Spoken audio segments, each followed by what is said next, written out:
I, a 39-year-old man, have been in a relationship with my wife, a 36-year-old woman, for 17 years, and we've been married for 11. From the early stages of our relationship, we embraced ethical non-monogamy as my wife desired to explore her bisexuality and lacked prior relationship experience. I was her first in everything. Initially, she pursued a relationship with another woman, and following its conclusion, she expressed interest in seeing another man. Though I felt uneasy, I made efforts to overcome my jealousy and evolve. Understanding the importance of fairness, since she was comfortable with me seeing other women, I opted not to uphold a double standard or act hypocritically.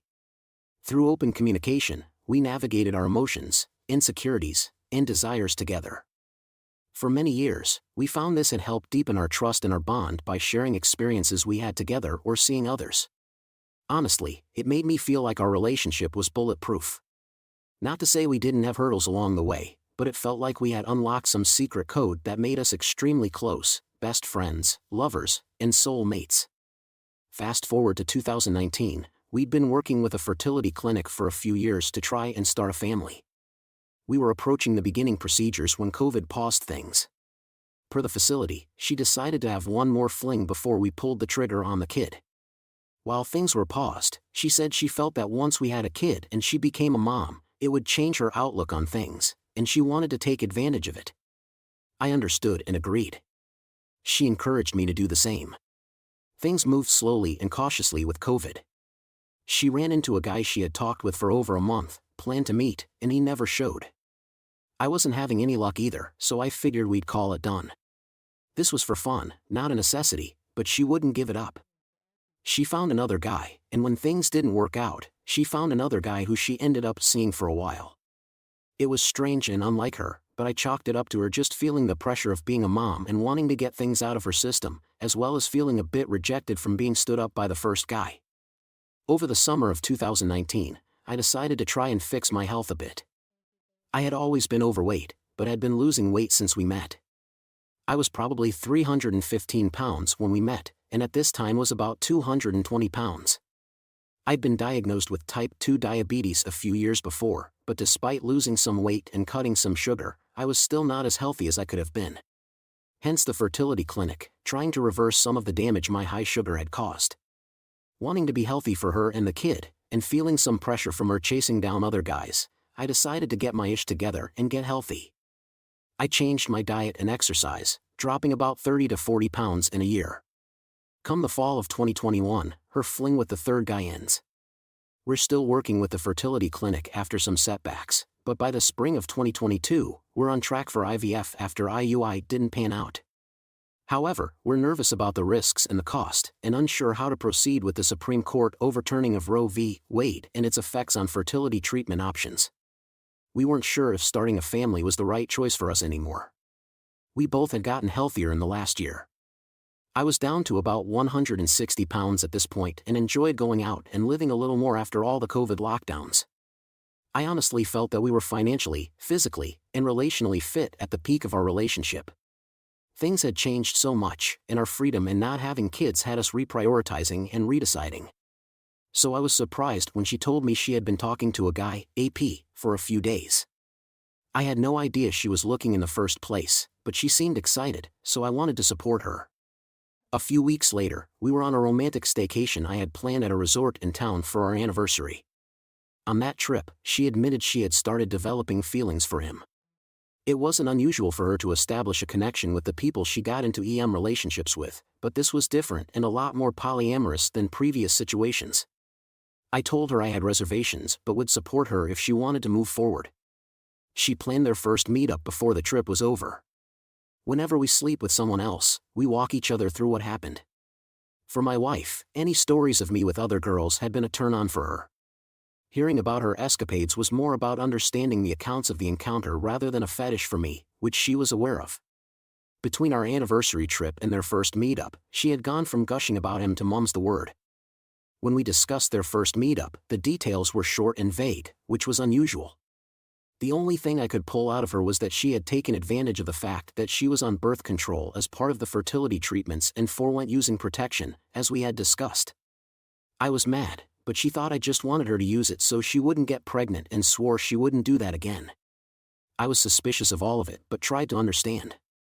Until this point, as far as I knew, she had always been honest, never hid anything from me, and had no reason to. Things escalated quickly.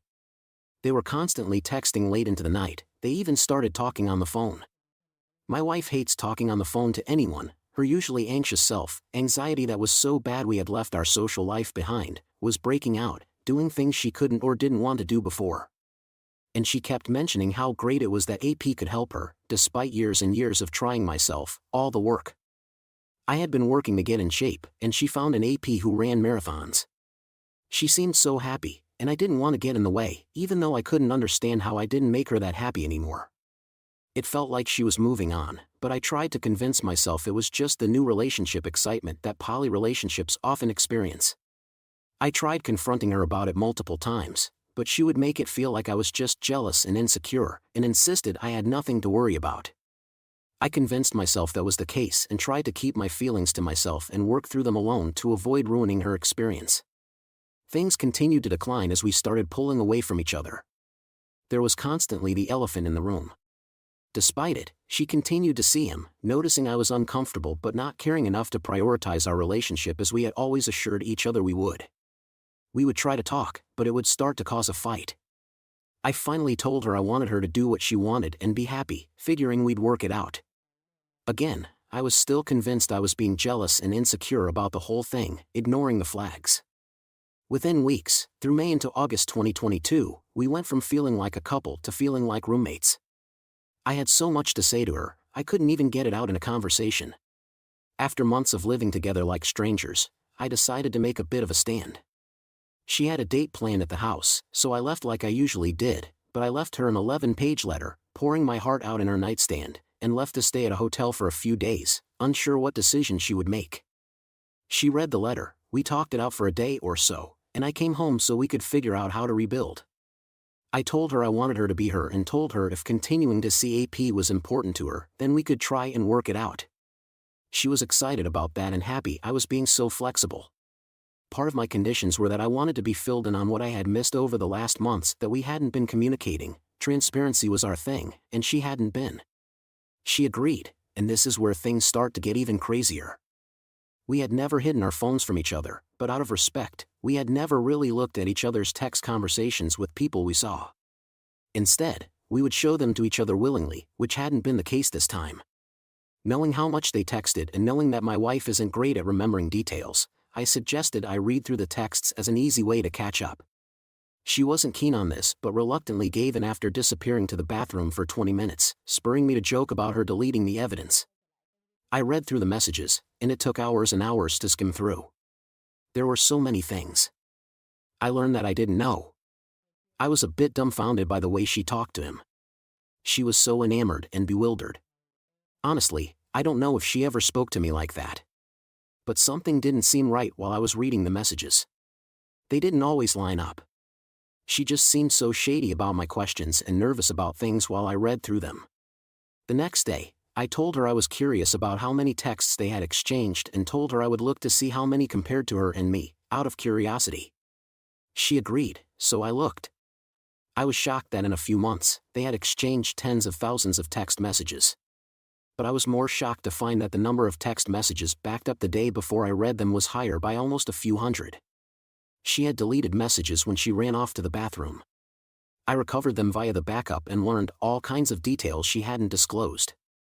He had slapped and choked her, something that wasn't allowed. She had hidden buying lingerie and wearing it for him. She even met up with him one night to take care of him in a parking lot. She never returned to using protection despite saying she would, and telling me she was. Hell, even the night I wrote the letter pouring out my heart, she sent him messages saying how she wished he was there in bed cuddling her.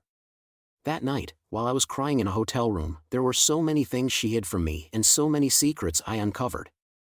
I decided to see if she would come clean on her own. I kept the newfound details to myself. That night when she got home from work, we discussed spending the weekend making sure we had talked everything out and that she would have told me everything I should know that happened between them. By the end of the weekend, I told her that it was a safe space, that I just wanted her to be honest, that she had nothing to fear, and that all I wanted was the truth so we could resolve this and move on. I even tried to float. Scenarios similar to the details